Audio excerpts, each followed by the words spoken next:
we are continuing working on Rhaenyra's wig. I've done a little bit of tying in some wefts onto the netting base, so I want to show you what it looks like before I show you how to do it, because I had to get my rhythm back. So I sewed 3 wefts on the back, so take a look.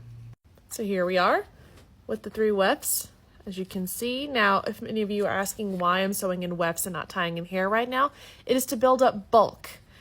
This wig is going to need a lot of hair. She has a lot of styling. So when we used to make Daenerys wigs back at my old job, we would fill these wigs with rows and rows of wefts of hair. And then I will go in on the sides, around the ears and down the neckline with tying in hair when it's time to get to that point. So I'm going to be sewing in wefts of hair all the way probably till the mid back part of this. So not necessarily all the way up to the crown, but a good way. And what that does is just adds in a whole lot of hair. It's also way faster to do than to tie it in.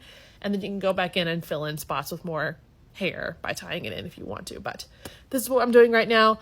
We are sewing it very similar in the same method that I did to sew the wig cap down. So I'll show you how to do it. Here are the wefts of hair that I have. So I'm going to be cutting off the length of this that will go along the back where it needs to be.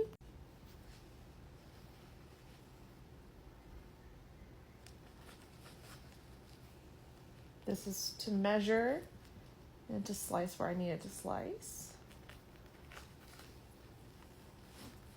All along the back part of the wig. Pinning it down as I go.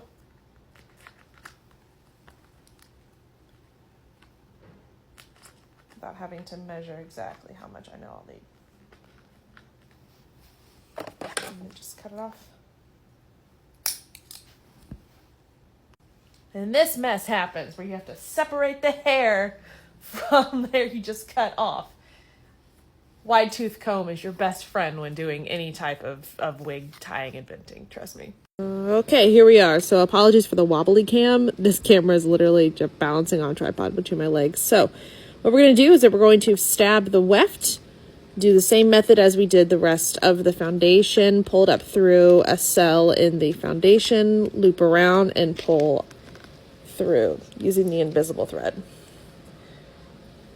This does take some time and practice because sometimes your thread does break, but this is exactly how I add in the weft.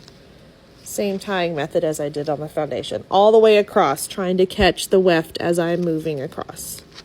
That's basically it. Next video, we will keep on going.